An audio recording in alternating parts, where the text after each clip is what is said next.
It's time for AggroChat, the official podcast of the Tales of the Aggronaut blog and stalwart gaming community, where we talk about stuff and things, and the stuff about the things, and sometimes gaming.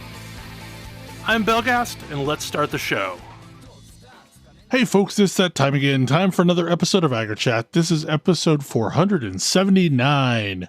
Tonight I'm joined by Ammo. Hello. Grace. Hi. Kodra. Happy Bride. Tam. Hello. And Thalen. Hey there. So I am apologetic to our listeners that we had to miss another episode last week because of my Twisty Weather. But this was probably the closest that we've had in a very, very, very long time.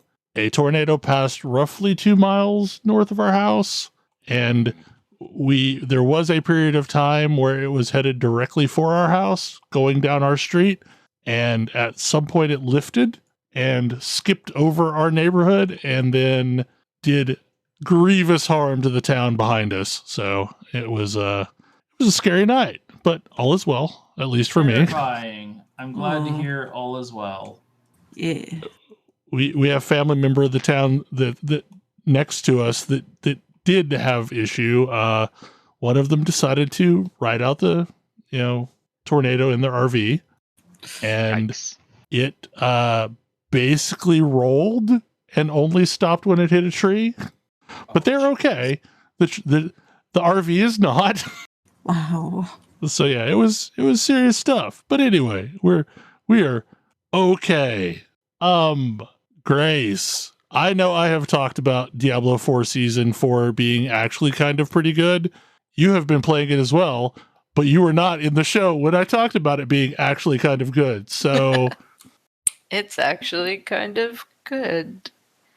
Yeah, it's been weird for me because I didn't buy the game until really recently, and I had played it the tail end of the beta and wasn't a fan of the state of things, and I've been watching it closely without actually playing it. And yeah, season 4 seemed like they had made enough changes for the better that it would probably be worth a try. So I've been trying, and it's actually in decent shape. Like, it's so much better than it was right before launch.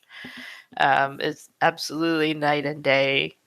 And it feels very much... It's at the point where it is giving me the same vibes as I got from Diablo 3. Like, I can run around and murder demons. It's very chill. I'm getting lots of loot. I'm like not pushing hard into nightmare dungeons or the pit or anything, but I'm slowly easing my way up through things. I think I'm getting close to level 196. Didn't take that long. There's still a lot of really stupid decisions happening in this game. But for the most part, it's been really enjoyable. I think, luckily, now that I'm in the end game, I am beyond my biggest frustration with the game, which is that a lot of, I think maybe all or most of the story dungeons that you run, like, they're very cool and the story is actually surprisingly decent. But every other dungeon, when I get to the end, I can hit a little button and just leave. And for whatever reason, the story dungeons make me walk all the way back out. And I was ready to throw my keyboard from here to Blizzard headquarters to hit whoever it was who decided that should be a thing. And like, that's not a feature that they added in after the fact. Like, at launch, all the other dungeons, you could just click your I think I've got it bound to my mouse scroll wheel, but like, choose the exit dungeon button and it would just pop you out of the dungeon. But not the story dungeons. It's just a very questionable choice. But like, whatever. I don't ever have to do the story again if I don't want to now. That's great. I like that part. I don't know what else made me sad. The Butcher made me sad, mostly because I don't know, the first time that I encountered it was in my very first dungeon, and I just kited him until he despawned, and it was just frustrating and made me annoyed. And then when I encountered him later at higher level, I just rolled over him and Yeah. didn't matter in the slightest. And so like there was no in between where the Butcher is actually an interesting fight. So that was kind of a bummer. But whatever. Again, small things. Like, to be fair, I don't know that the Butcher is ever an interesting fight. He kind of just is perma enraged and does a lot of damage, and that's it. I mean, if you're not overpowered, but there's never really a point where like, oh, this has got mechanics and this is really interesting. It's just either you face roll him or he face rolls you. Or, like I said, you do what I did. And kite him until he despawns, yeah. And just kite until he goes away, which is just silly. But no, for the most part, things feel like they're in a decent place. I don't love Nightmare Dungeons. They're fine. I get that they have made them less annoying than they used to be. They're still not the greatest design, but the actual moment to moment of killing stuff in there is fine. I really like the pit a lot better, just because it's very much like rolling through a greater rift, but the rewards, at least as far as I've pushed, are not that great. So it's a thing you have to do, but it's not quite as worthwhile as it could be. One of the only annoyances that I really have is they have very single-threaded systems and rewards. So, like, you have to do X to get Y. Mm-hmm. And you are forced to do X to get Y. Whereas, like, there's a bunch of sort of interesting in-game activities, but, like, they're all very siloed. If you need the thing in that silo, you go do that thing because they would really like you to do literally everything. Yeah, well, you don't get much choice.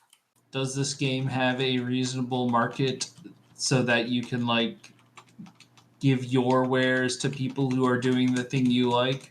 If I know, I'm not going to engage in that. There is no official market. There are some third-party websites that are trying to be this. Oh dear. Yeah. Oh no. Yeah, it's not good. Like I said, I'm not engaging with this. I might trade things to my friends. That's fine. So what you're telling me is this is the Path of Exile form of trade. Oh, it's worse than Path of Exile. Like, it's far worse than Path of Exile. How? Like, no one has any idea what anything should be priced. There's no facilitation of trade in game. Like, you just kind of have to find someone on a website, see if they're ever going to respond to you, and then agree to meet up somewhere and try and trade. Like, it's nonsense. But like, there is a trade window still. There is a trade window. Trade window. No, all you're telling me is it is exactly like Path of Exile, just without the external tools that people built for Path of Exile and then Grinding Gear Games embarrassedly implemented on their own, so one person couldn't have that much power over their economy. Right, yeah. Like, and the problem is like there's no, I don't know, like there's not enough people on any of the trade sites to actually make it worthwhile. Like, I needed a very specific unique. I was not getting a very specific unique to drop, so I started looking for it, and prices were all over the place. Like, someone had it for 1 million gold, someone had it for 50 million gold. Like, it's just Wild West of pricing. Like, nobody has any clue. Well, sure, because it's a rather immature game, but like, all I'm hearing is it has the exact same level of support intrinsically that Path of Exile does, which is basically no support. Yeah, basically. It's just Path of Exile. It is technically a thing you can do. People have built this entire ecosystem around these third-party tools that then like had to be made first party, and they have to keep making more first party versions of these tools because people gain an outsized influence over their game. See TFT. Yeah, I mean, there's no real way to facilitate finding a trade and then making the trade entirely in the game. I feel like what you're telling me is that this is just a matter of time before somebody does that, though. Well, there are websites trying to do it. They're just doing a poor job of it. Okay, it's just a matter of time then. Yeah. Well, it has to have a popular enough trade economy to make it worthwhile. Well, this is also true. Like, people want to have to want to play Diablo to go through the headache of trading in an ARPG. And like, it shouldn't be like this, but here we are. I think most people will play this game for a matter of weeks and then peace out until the next season and play it for a matter of weeks. I don't know that it's going to have a diehard, economic PvP crowd. Yeah, and I'm okay with this because that's how I engaged with Diablo 3. Like, I am, as things stand now, like, I'm here for joining first season, running through the season journey, getting all of the stuff, and then being a locust that moves on to the next ARPG season and the next ARPG, and rinse and repeat. Yeah, and that's probably going to be my way of engaging with this, because basically, like, it's fun for a while until you get to the max level, and then it's probably good to go do something else for a bit.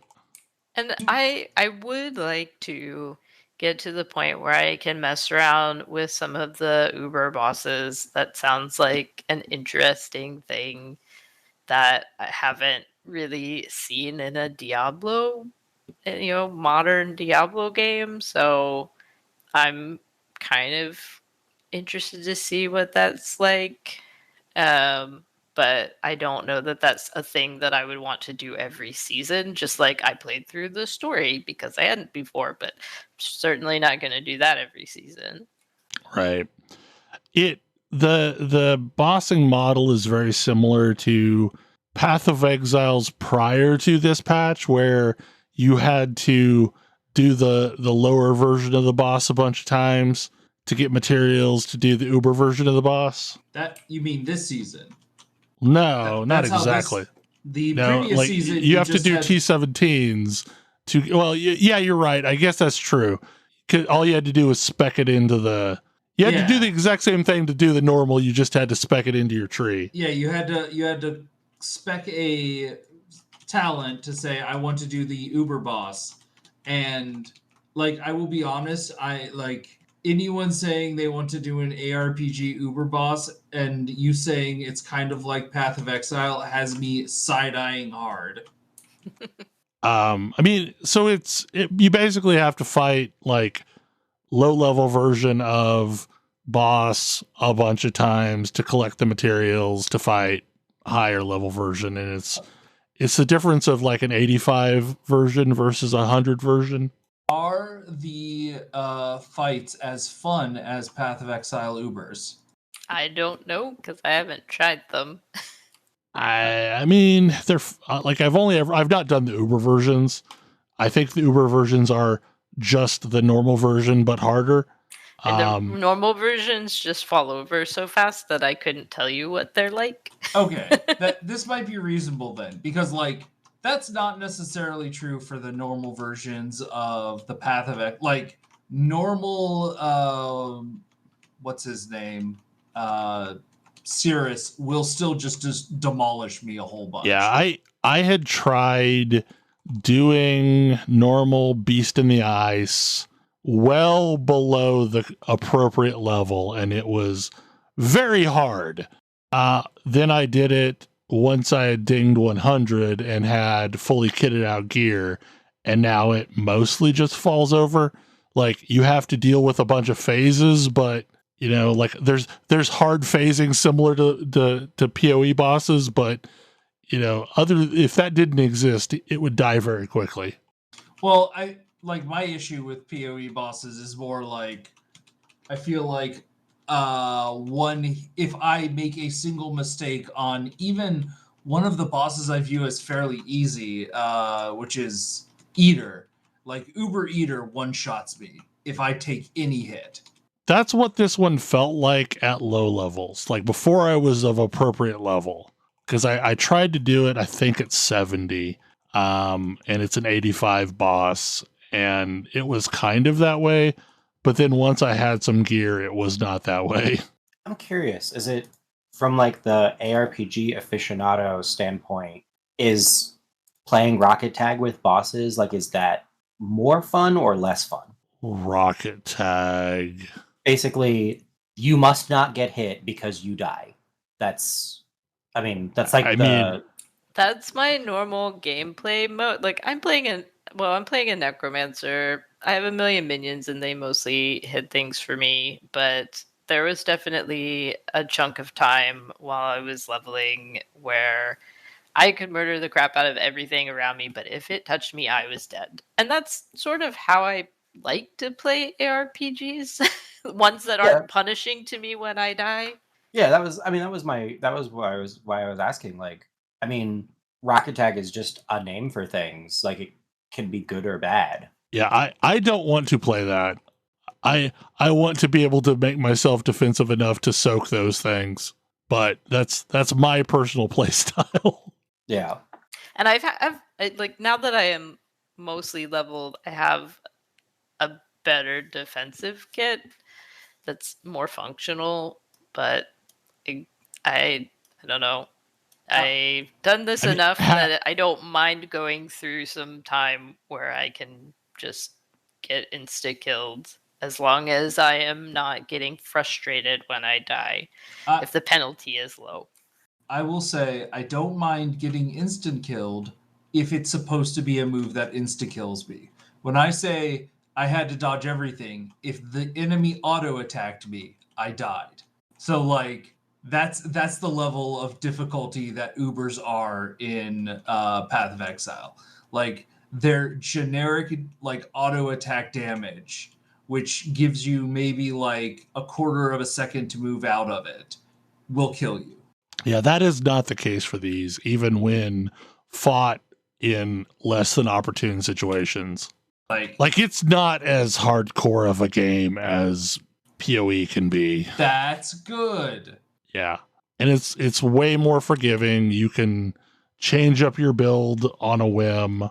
Like there's less, like it is still kind of painful to do because of the way that the alternate advancement system works. The Paragon system board is not the best thing in the world, but like at a worst case scenario, you spend some gold to respec a board and move on with life. So it's really relatively easy to change things up. Like I'm going to change my build. I'm just trying to collect the pieces of the build that I want to go with while I can actually kill things, while I have a functional build. I know for you, Bell, your biggest issue was all about like it didn't feel like an ARPG. It felt more ponderous. That got fixed. So how did that get fixed? They have sped up time to kill, and they have increased mob density. Yeah, both of those things. Like compared to when I tried it during the beta, it feels much more ARPG. Like I go into a place, there are lots of things to kill, and I can kill them quickly. And yeah, the overworld also feels better at endgame. It's still a little bit more spread out while you're leveling. It's whatever, but the Helltide mechanic fixes that, because when you go into a zone that's in Helltide, there's just constant enemy spawns. There's lots of things happening, a lot of just distracting things to do. And it feels correct. It Well, does not feel Helltide- slow and empty. Helltide is now what the Blood Tide from the vampire event was. So like that is a huge part of what's made it felt better. Because like previously you could always skip all the story quest if you wanted to, but also there wasn't an easy snap in replacement for it. Like it was, what were you going to do instead? And that second season you had the Blood Tide, and you could start doing it at level 1, and it felt really good. Like, here's this big open world playground that I can go level in and get tons of rewards for doing so. But like that's been missing, especially in season 3, where there was just, okay, I guess I'm going to go grind nightmare dungeons, and that's going to be the replacement I'm going to do for leveling. And that felt bad. But now that you have the Helltide at level 1, there's this place that everyone is at. Everyone is doing Helltide. So it creates this meetup place where like you're always there with other players. Almost always someone is summoning the boss so that you could just like hang out by the boss and reap the rewards of like all these spawns from the boss encounter. Yeah, once you get a sense of how that encounter works, the first time that I wandered near that, I was completely overwhelmed. But once you have a sense of how that works, it's really fun to just roll around with a bunch of people I don't have to group up with or talk to, and murder a bunch of demons that keep spawning essentially indefinitely until the boss spawns, and then murder her. And like the cost of entry for that boss encounter is pretty low. And as a result, people don't feel too much friction about chipping in a summon.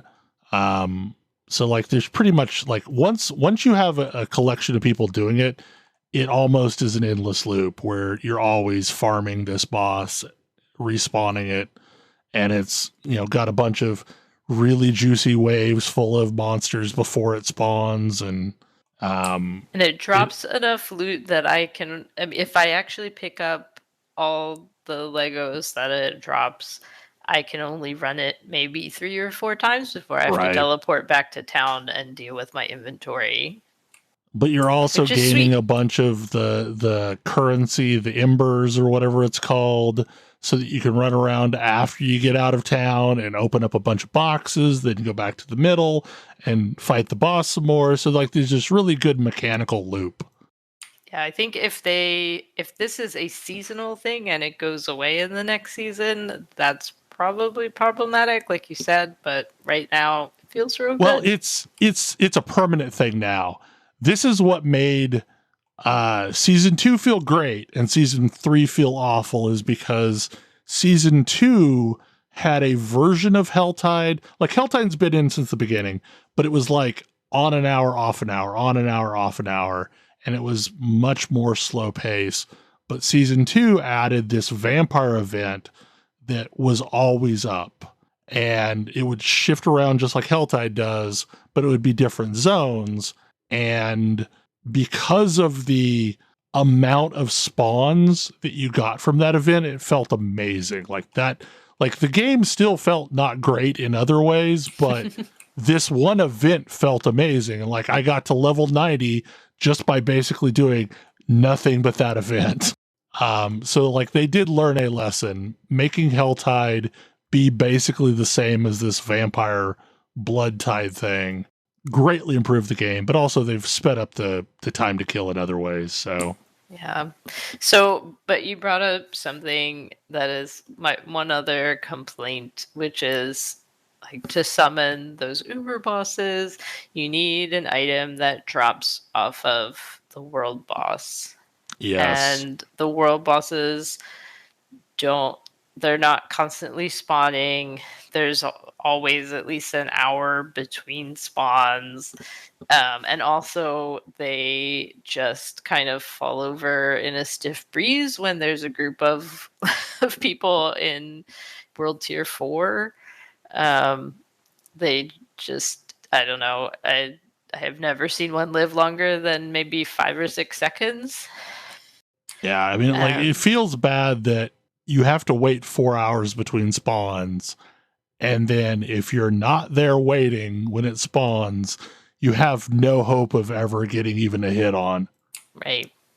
Yeah, it's not something that you can just wander up on. It's not like I have to both wait a long time for it to spawn, and I have to get there early and stand around and wait for it, because otherwise it will be dead well before I get there.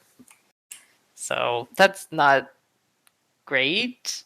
Maybe they can fix that next season. This feels like it's possibly related to the fact that it is very hard to like build balance for bosses in a game where the difference between your best players and your worst players is 1,000,000x. Right. Yeah, it's definitely that problem.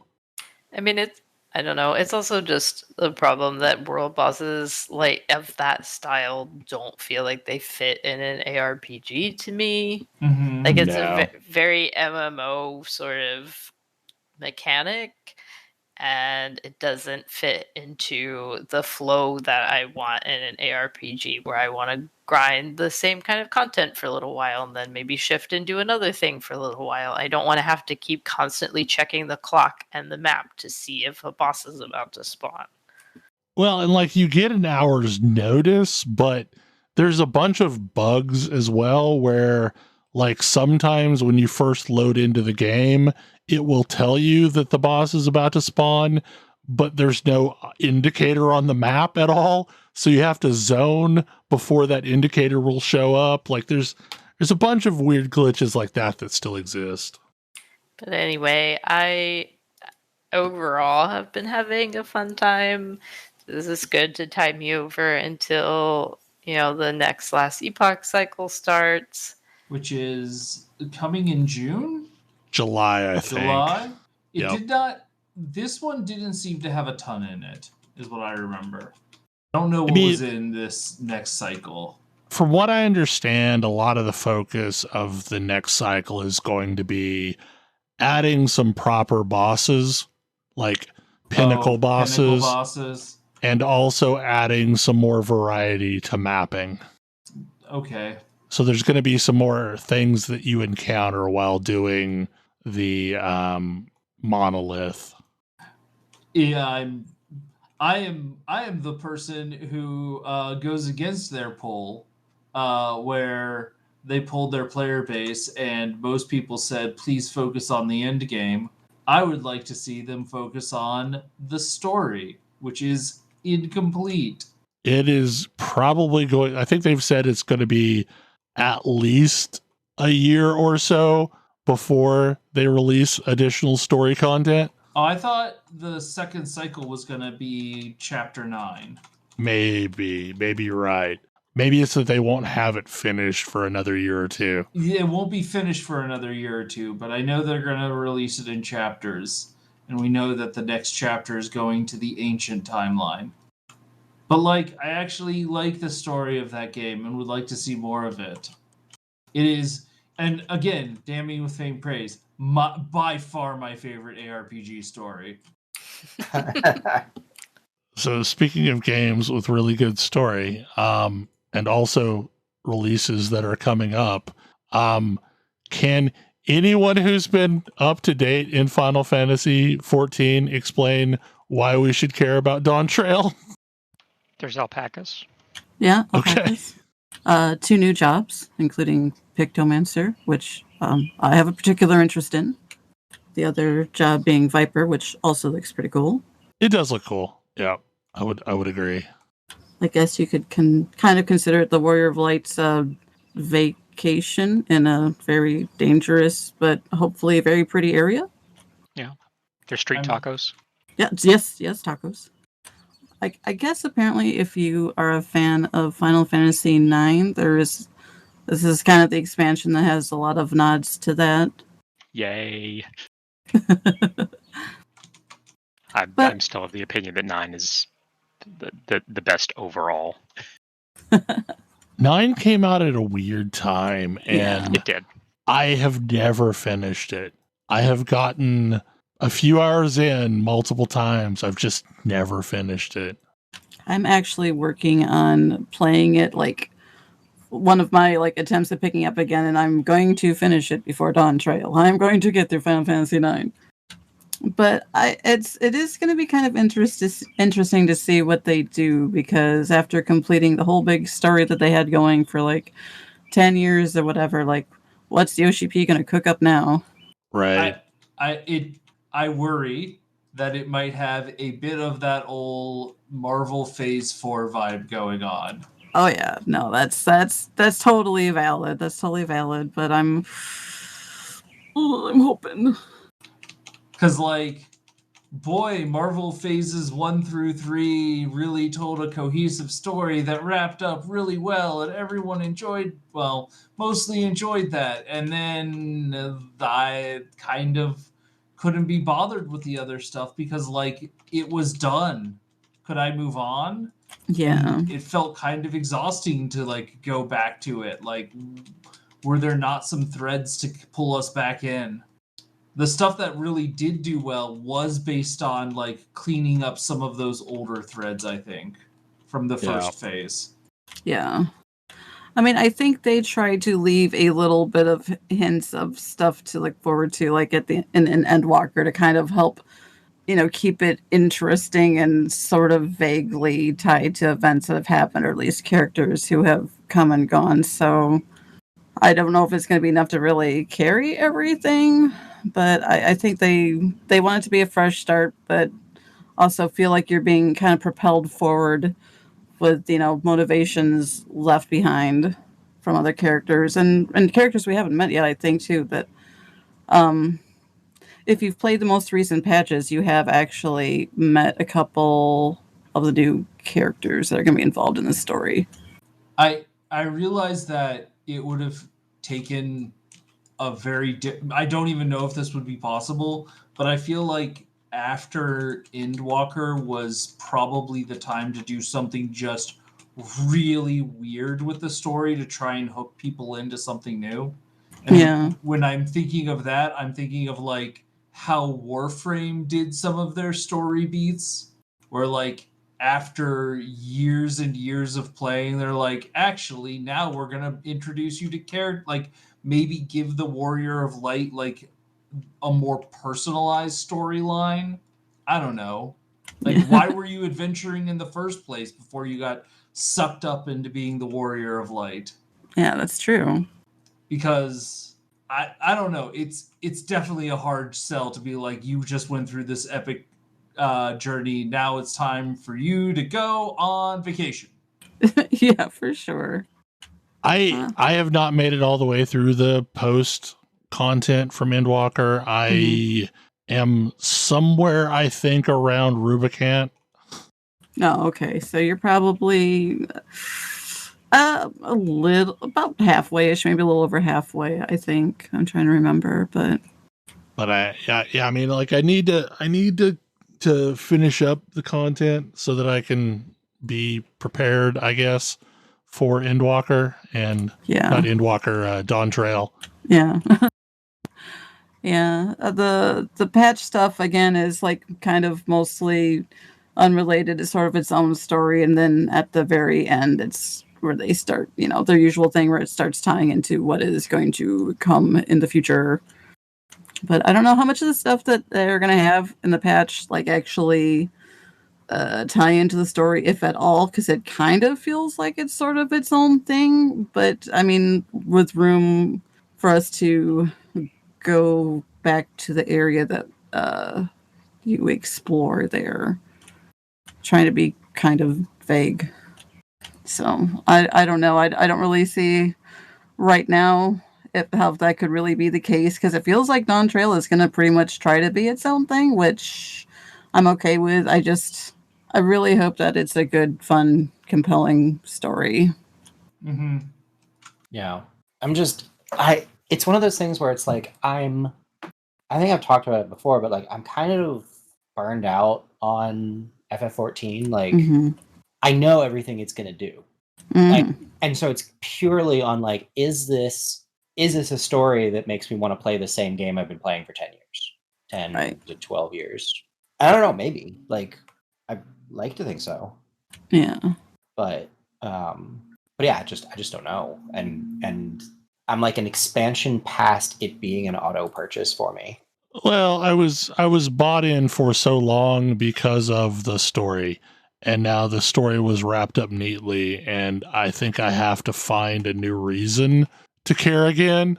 Mm-hmm. Yeah. Because like for the last 2 expansions, I've very much been in content locust mode where I come in, play through the story, maybe level an alt, and then disappear until roundabout now, and come back and then try and catch up and get caught up enough to be able to do the content again. And then, you know, once the story's done, I disappear for another year and a half. I kind of want to check out the story just because, like, they're very good storytellers. Like, they told a very good story. Maybe I should give them a shot to continue telling this story. Yeah. But, like, this, I also don't know if I have the time, frankly. Yeah. It's like, I know, like, that's sort of the thing for me is it's like, it's a huge time commitment. And I'm like, do I have that in me? Yeah, for sure. I mean, I am going to hope that the story should be fairly entertaining, and the characters are always enjoyable, so it's always nice to see what kind of things they do with the standard cast and new characters that they introduce. So I look forward to that sort of stuff, too. And I do like checking out like their new zones. Like there's a very kind of sci-fi-ish looking one that apparently is supposed to be one of the hub towns or something, which like I want to see how that fits in. Yeah, it's got a very Blade Runner-esque vibe to it. Yeah, it's like Blade Runner mixed with some Droman Kaas from SWTOR kind of vibe. I do not know how that's going to fit into anything. Yeah, honestly, like that's one of my biggest things I really want to see, just like right off the bat, right now that I can think of. Like, I want to know how this works out. I mean, and Papa Yoshi P didn't, steer us wrong, and I will definitely give it a shot because I think that team is going to do great things. I hope they're going to figure out how to stick the landing after finishing a decade.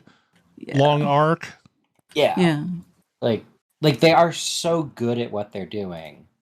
Yeah, I mean their writers definitely, know how to tell good stories. But it's just is this one that's going to keep you hooked and compelled long enough to really see it through. Yeah. Like I'm really hoping they're doing a bait and switch where it looks like it's going to be a swimsuit episode. Like that's what it looks like. It's the beach episode in every anime.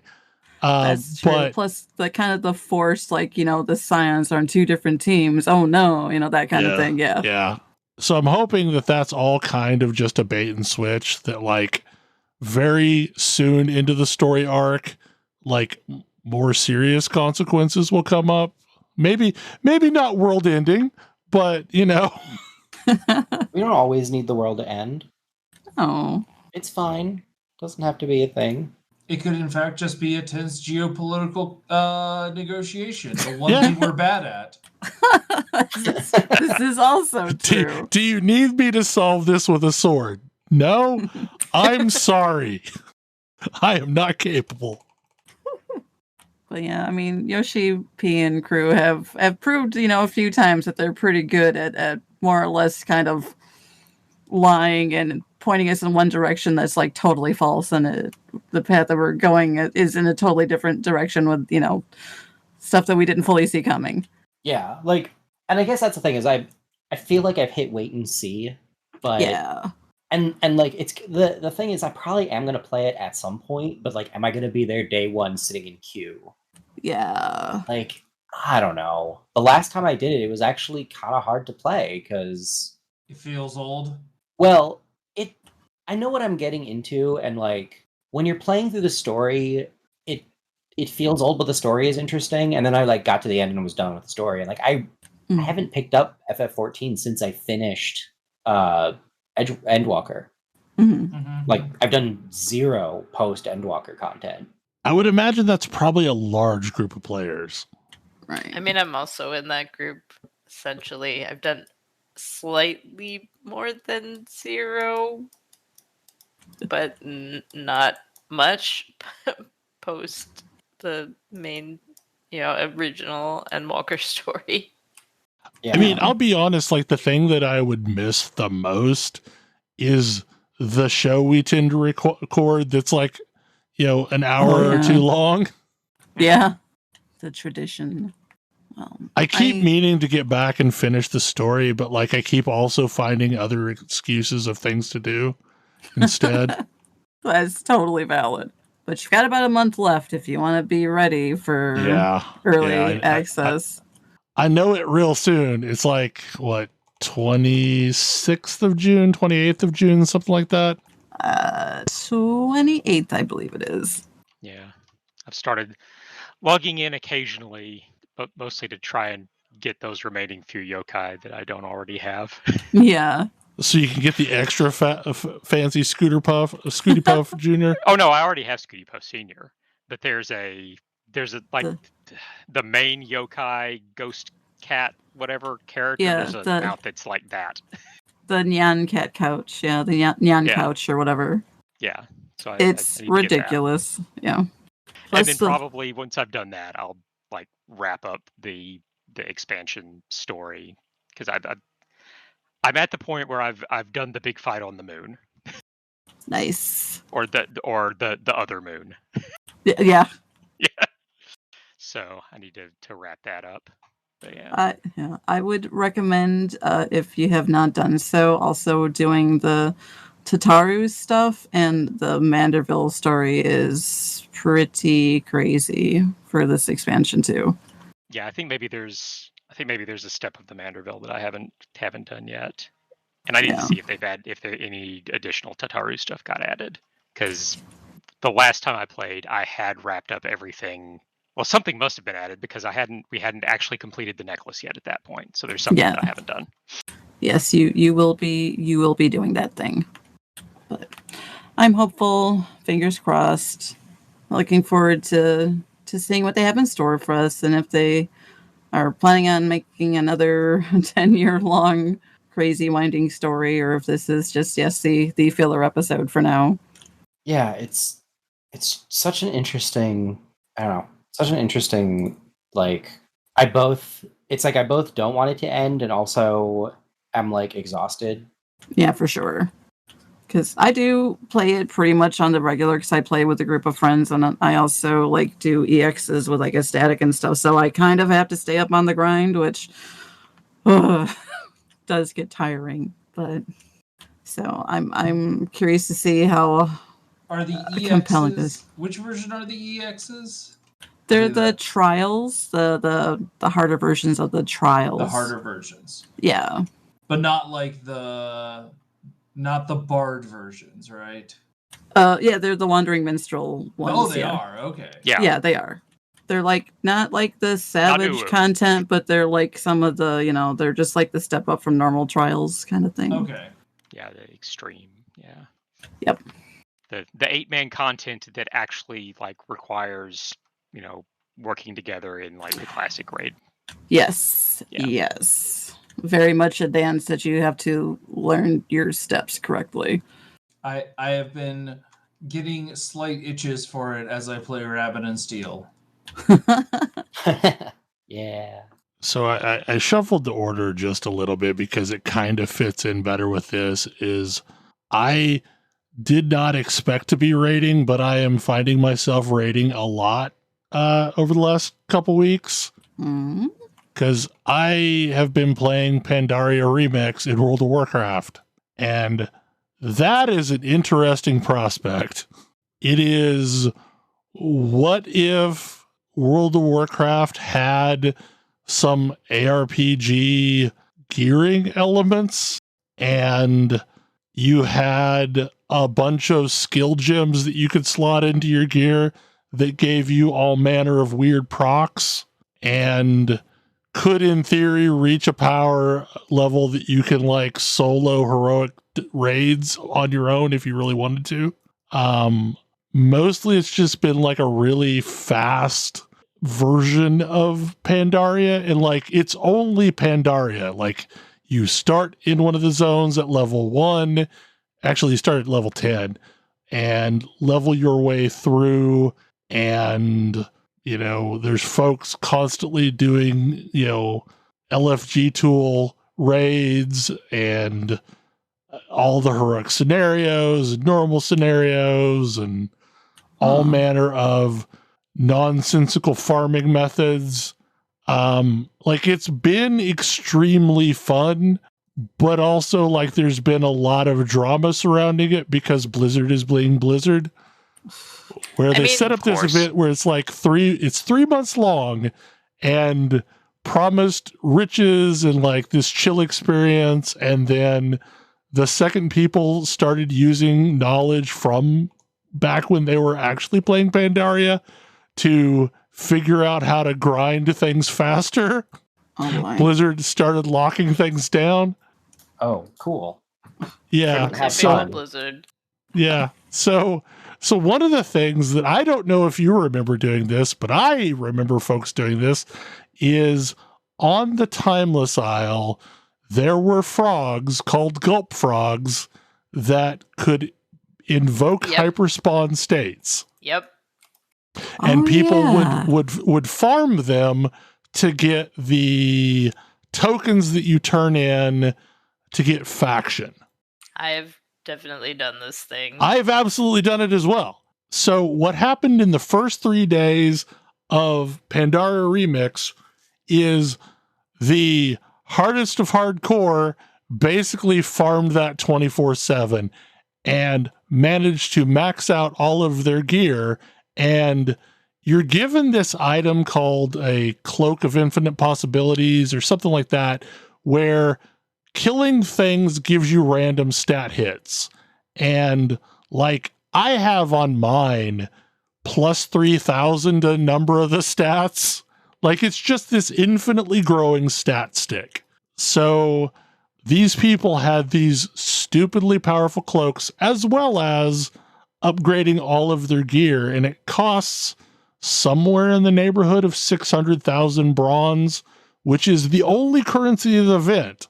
Like gear drops are all dropping at a fixed level and can be upgraded. And they all have like these specialty sockets on it, and it feels more like ARPG gear where the item doesn't matter at all. It's just the stats that are on it.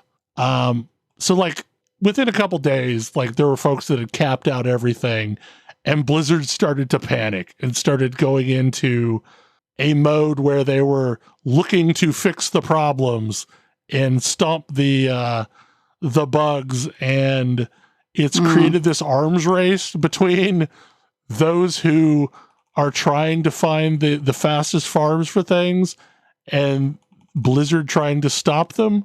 So like that's been a bit of a mess, but that aside, like it's been a heck of a lot of fun, and Pandaria content was way better than I remember it being.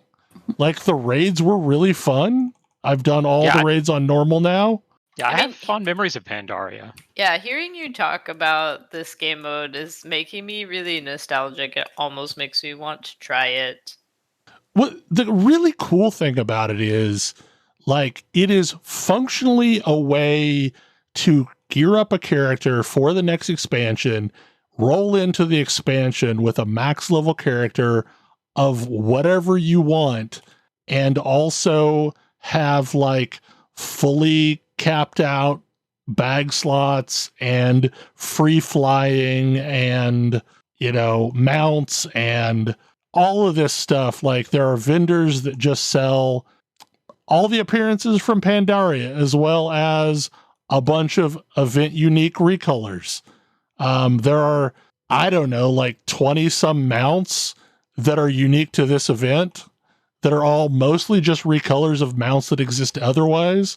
But if you are someone who has spent every week trying to do the raid lockout and farm Horadon, for example, you could just buy it for like 30,000 bronze and just have that mount that you always wanted but never could get to drop. Wow. So like all of the rare chase mounts are just buyable with this bronze currency from the event. Like the chase item that I think people thought they were going to go after is they added Garrosh's bone shoulder things, but like I hate Garrosh. I don't ever want to have a Garrosh cosplay character. No, he was the worst. Wow. I don't want to look like him. Yeah, that's just disgusting. But yeah, like so I've bought 3 full pages worth of mounts. I decided basically you have to make a decision of, am I going to cap out my gear and become overpowered and do mythic rating, or am I going to have fun and buy a bunch of cool mounts? And I chose I'm going to have fun and buy a bunch of cool mounts. And I don't know, like I'm going through and I'm killing the world bosses every day, and raids are on daily timeouts or lockouts. So you can run Siege every single day. You can run, Throne of Thunder every day, which means players have constant groups rolling. So like Siege and Throne are a bit difficult to get into because they're a bit harder than the rest of the content, but you can within 5 minutes get into Terrace of the Eternal Spring, Heart of Fear, and probably within 30 minutes have cleared the full raid. So it's this weird half step between I am 3 expansions beyond a raid and I'm just going to solo it, and I am doing this legitimately. And part of it's the ancestral knowledge of how to do the fights has been passed down at this point. So at least half of any given raid knows all the mechanics. It's a heck of a lot of fun. It's just stupid. I've leveled 2 characters to cap at this point.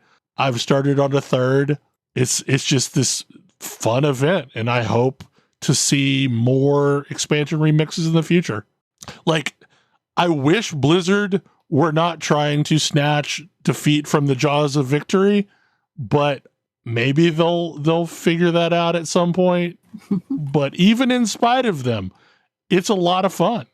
Sounds like a really neat way to mix things up. I've done more random grouping and started more groups of my own in the last week and a half than I have in the last 2 years. Oh. I mean, that's worth a lot right there. Yeah, for sure. So is this like a thing inside Warcraft itself then, or? So how it works is you have to have a subscription, or I guess technically you can play this on a level 20 limited account, but you're stuck at level 20 as the maximum level. Right. But basically you go into the game and you pick a server, and you can do this on any server, and you choose, I want to make a time runner, and it will create a special Pandaria remix character. And at the end of the event, that character exits onto the server you chose as just a normal character. Oh, and gets to keep like the bags, the mount, like the flight. Like it's a really good experience just if you want to create some max level characters and seed them on various servers. Does I'm guessing your gear gets nulled though, voided? No, nothing gets voided. You're going to. What about these broken items that like have sockets and stuff? Oh, so yeah, like I think the gear goes away, but what they're giving you is if you get any character to level 70, you get basically one of the boost bags that gives you near max level gear for every slot, so that you have a perfectly functional character to go into the next expansion with. Like it's actually a really good pre-expansion way to let people level a bunch and play with a bunch of different characters. And it also like refreshes content that people had probably not played a lot of in a while. It sounds pretty cool. It's a heck of a lot of fun. Yeah, I mean and the mechanics are kind of fun. Like there were some broken interactions with a couple of them that were allowing people to solo bosses super fast, or like not solo bosses, but like going in a raid and like almost one-shotting encounters, where there's like this big group raid-wide AoE heal lightning strike thing, and there was another ability, it's like Ward of Salvation, that causes you to deal a burst of damage based on the healing you just took, so that one person in the raid would have this lightning ability, everyone else would run ward, and they would hug the boss, and someone would pop the lightning ability. The lightning ability would deal a couple million hit points worth of healing to every single player. Then that would cause a feedback loop back to the boss. And they just like one-shot the boss. Wow. I mean, I am not overly scaled at this point. I have all of my slots filled, and I have like 1.1 million health. It's nonsensical. It's stupidly fun. But I mean, it's mostly a really interesting way to level alts, and also if you want to have hot and cold running raids 24/7, you can do that with this. And I don't know if this is the case in modern retail or not, but like all of the raid lockouts have different lockouts. So like you can run LFR and normal and heroic and mythic all in the same day, if you so choose. I have not done this thing, but it is a possibility, I believe. You have not done that yet?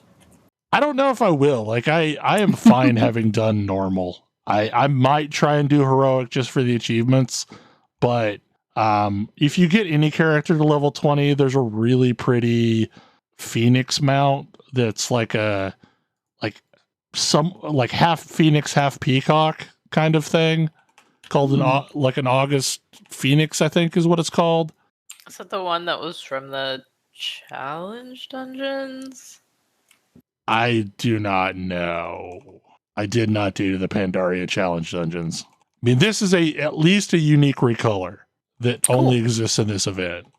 Like, there's a lot of recolored versions of things that will only exist in this event. And my goal is to snap up as many of the cosmetic things as I can during the period of time where I'm interested in it. So, like, I created a character on Drendon to play with some friends on that server, and I created yet another Hordling on the server that Grace is on, and I created a Dark Iron Dwarf that may end up replacing OG Belghast, because Dark Iron Dwarves are amazing.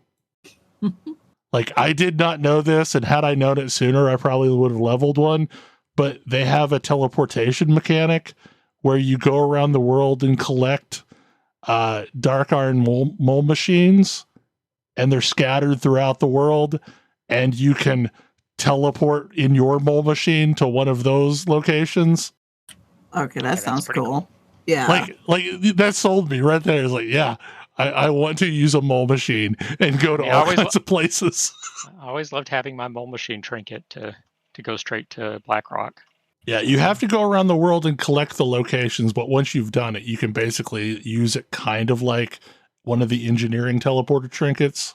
But of course, you know, it does the whole mechanic or whole animation of you hopping in your mole machine and going underneath the ground. Anyway, so Tam, what about orcs? So I've never gotten into orcs in 40K, and we talked about Warhammer a lot, and how when it's at its best, it's satire, and it's like actually funny satire when it lets itself be. Mm-hmm. And until somewhat more recently, it's kind of forgotten that it was satire. Like, it's been taking itself way too seriously, except in one place, which is orcs, where they are just gleefully silly. But also, it's apparently where all the most interesting stuff is going on in the game, and just like in the lore as well. I won a charity raffle from a few months ago. That was like a local, semi-local, like series of game stores were getting together to donate to children's hospitals and the prizes were all like minis related stuff. And when it came to select my prize, it was like the prize I was actually after, but it was first come, first serve. So I wasn't fast enough to get the prize I was actually after. And the rest were basically a bunch of minis for factions that I mostly already had. And the one I didn't was orcs. I was like, all right, sure. I'll paint some, I'll put together and paint some orcs. They seem pretty fun. I'll get those. Let me buy an orc codex, which just came out, and see what's going on with it.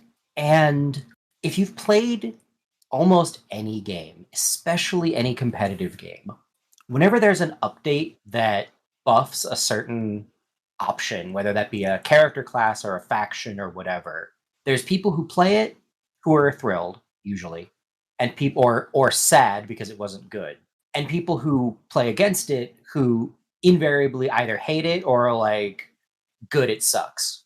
They deserve it. Every time rogues would get nerfed in WoW, there was a not small contingent of players that were like, good, rogues have it coming. Mm-hmm.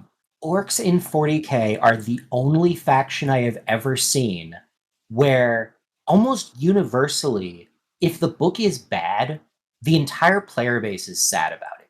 And on the other side, if the book is good, like, the book can be crushingly good, and people are still like, no, that's cool, it's fine, we're okay with this. There was a very brief period, and by which I mean like 6 weeks, like a year and a half ago, where a particular interaction in the Orcs Codex meant that the Codex being the rulebook for the faction, basically they got patched and had like a 78% win rate for like 6 weeks.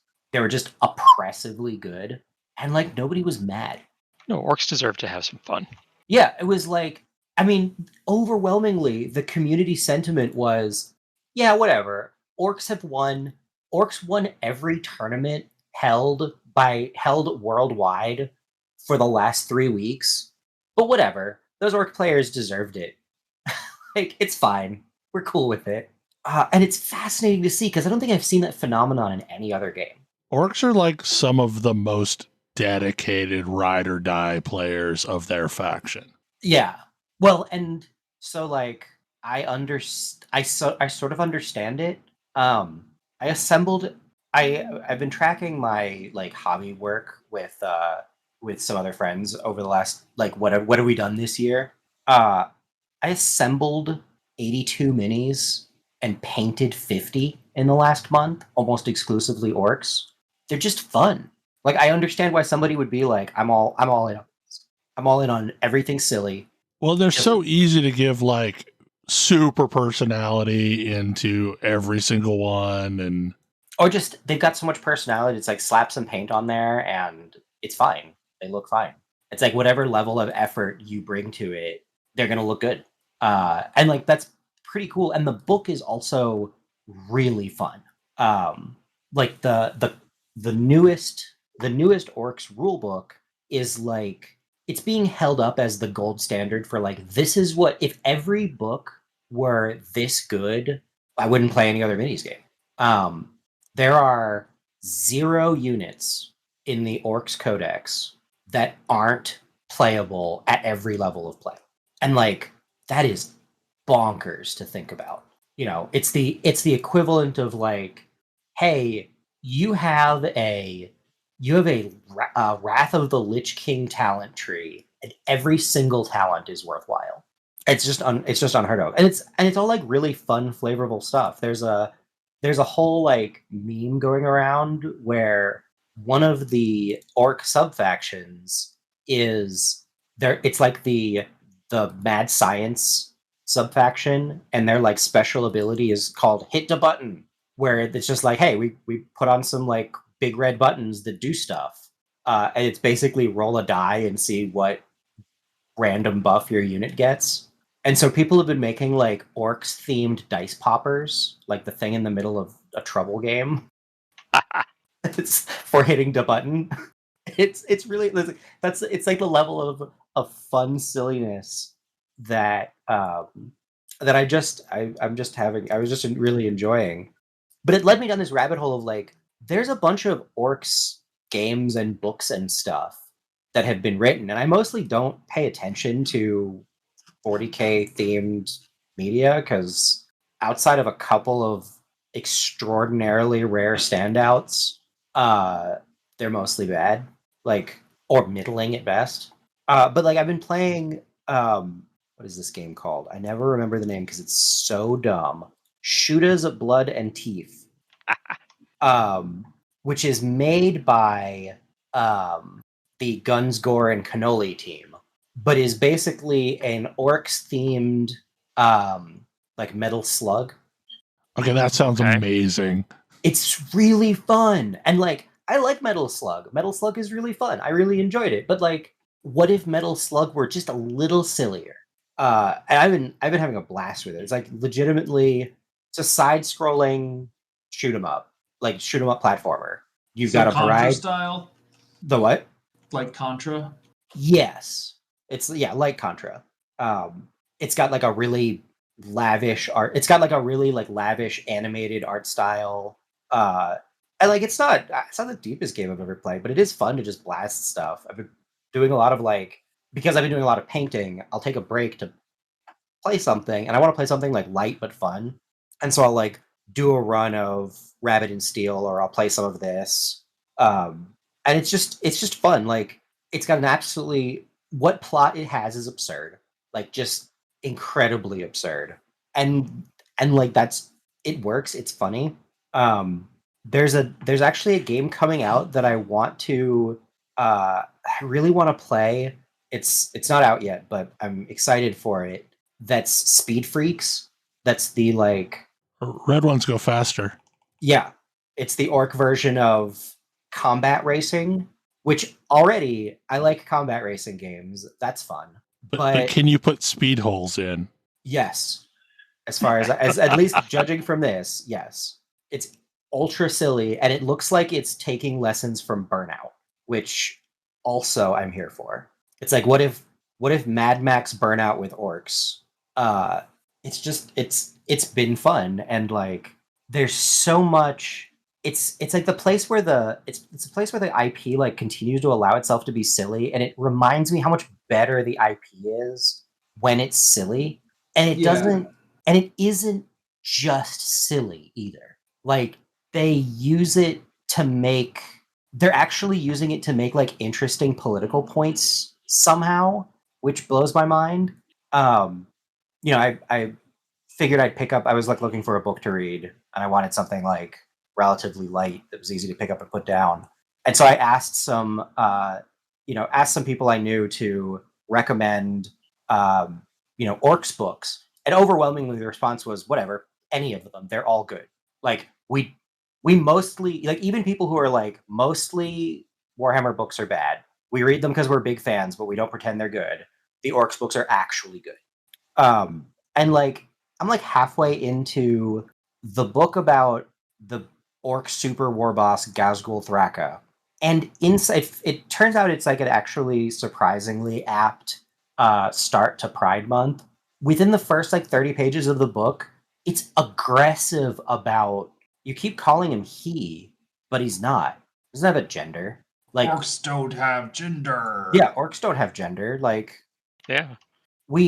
there's an orc that positions itself as a human scholar, and they're like, oh no, I kind of understand when you're talking about, I can't do the pronunciation of the spelling, but gender, but like, and they think it's funny. It's like, Aren't yes, it's funny orcs that in the 40K universe basically fungus? Yes. Yes, probably. they are. Yeah. They're psychic fungus. Yes, it's great. I mean, and like, there's also a comment on like orcs think humans are kind of dumb. Like orcs believe in stuff because they know that when they believe in stuff, it becomes real. But they also know humans believe in stuff too. But the stuff that humans believe in doesn't just become real.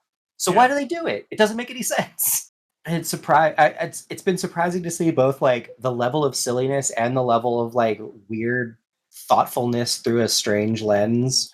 Also, I've just been like slathering yellow paint on stuff, and that's been a joy. See, Bad Moons have always been my favorite of Yeah, the clans. They're same. Mostly because bright yellow and also the logo. Yeah, I love the moon logo. Yeah. Like, you can do fun things with it. Yes, it's a delight.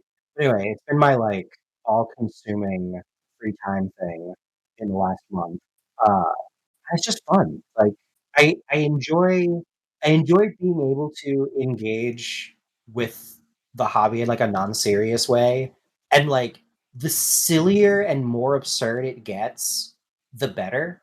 Um, so one of the things that I ran into is one of the important orc units at the moment is the Weird Boy. They're like psychic orc, but I A, don't own one, and B, don't really like the model.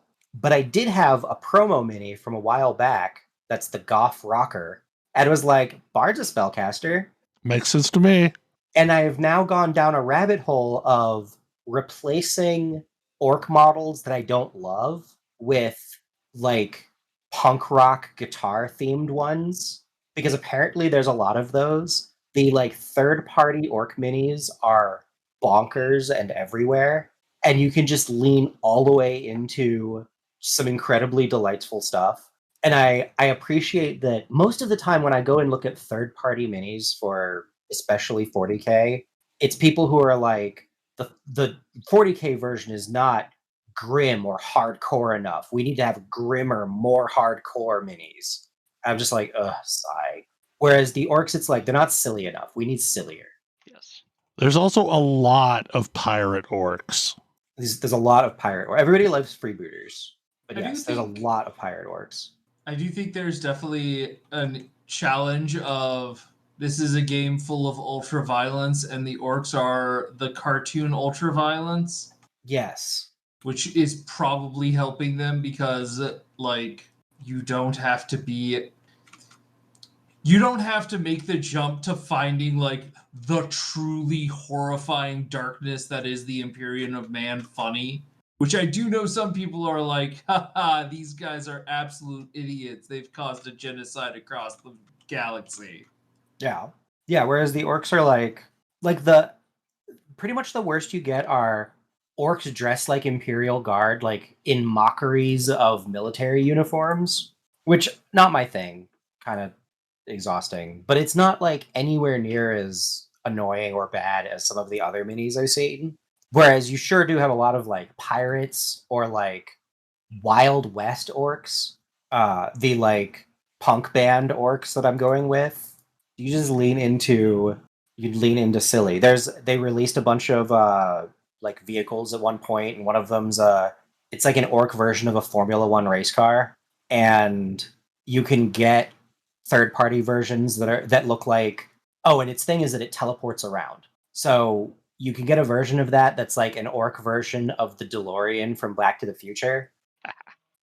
Like it's like I'm into that. That's hilarious. That's so silly that I can't not love it. And I'm just totally here for silly. But yeah, Shoot His Blood and Teeth is surprisingly fun. And I really should try playing it multiplayer because I'm pretty sure it's online. It's got online co-op. I do like orcs. I wish more of the game remembered that it's supposed to be funny. Yeah. So I think there's a bit of it which is like it was all funny if you were in on the joke, but it got too big and people stopped being in on the joke. And yes, including their own writers. Yeah, I mean, for, I don't for a know while if they were taking it.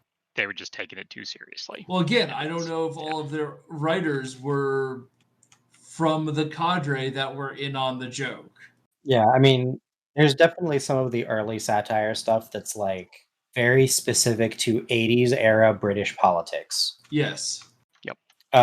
And especially more recently, they've been adapting it to other things, and I think that's good. I think updating their satire is an unqualified good thing. As I checked to try to figure out, I was trying to like be more precise about how many like what the co-op is like, and near as I can tell, there is no upper limit on the number of players that you can play co-op with. Everyone loves a soccer hooligan or a football hooligan. Tam, how long is the AFK Journey topic? Oh, it's relatively quick. It was just me noting, like, so I've mostly squeezed the juice out of AFK Journey, except for it's, of all things, it's PvP mode, which I wasn't prepared to be into. Hard, same. Like, okay, so it's not just me. I'm not just crazy. It's like shockingly fun, right? Yes, Wait, so it's not a pay to win PvP mode? No. I That haven't is so played for bizarre. I haven't played for a few weeks. Is this like something new or? It's been in since the start. It's just one of those buttons, one of the like 300 different things you could do, and how would you ever choose? Oh, okay. I think I know which one you mean. Yeah. I mean, there were two different versions of quote unquote PvP. Yeah. One of them is boring and I hate it. Like, and I'm gonna try to get right. Arena is boring and I hate it. Yes. Because the arena mode is just you set up a static team and your opponent sets up a static team. And like everybody sets up a static team and then you asynchronously fight people. Yeah, that's pretty typical. Yeah. But I enjoyed that one too, just because I don't have to feel like an idiot in front of strangers because it's all asynchronous. So as far as PvP goes in that sort of game, I'm okay with it. It's not exciting or interesting though. Yeah. Whereas what they have this thing that's called Honor Duel, and the way Honor Duel works is you get a currency per week, I think, to play or something. I don't actually know how you get it. I always have some. But when you play, you don't use any of your items or gacha heroes or anything. You basically speedrun pulling a bunch of additional gacha stuff through either 10 matches or 3 losses or something like that. It's sort of like a draft system. Yeah. And it's like, it's actually really neat because you're sort of building your team rather than having your like set whatever, fancy team you've gotten leveled up and geared up and whatever. You're just trying to put it all together based on what can you get. And so you get like weird teams and other people have weird teams. And like sometimes you get into sometimes you like luck into a really strong team. You can like choose a starter team that has like some kind of theme to it that are like, hey, look, this team is about buffing this person. Like this person is your AD carry. Have them. This is giving big ARAM vibes. It kind of is.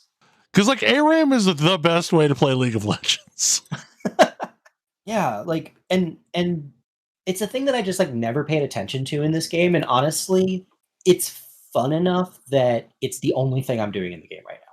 I think I like occasionally click on some other things, but it's genuinely neat.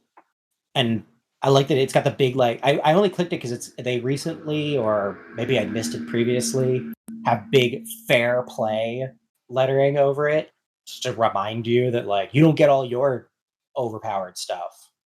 I think I might have to go back out and look at that again. It's fun. Plus you get like you mess around with a bunch of heroes that you would never have played with otherwise. Yeah, I like that sort of thing. That sounds cool. I'll have to look at it again. Yeah, I definitely enjoyed that mode too. I have pretty much quit that game cold turkey just because I was logging in and doing all the things, all of the chores, and chores. Not being super excited about most of it, but that was definitely one of the high points. And if you've tried the game and haven't tried that mode, I would definitely recommend checking it out. Yeah. Well, that is probably a show. Any other thoughts before we wrap it up? Think of any. Well, hopefully y'all enjoy the show, and we will see you again next week. Good night. Good night. Good night. Good night. Good night. See ya.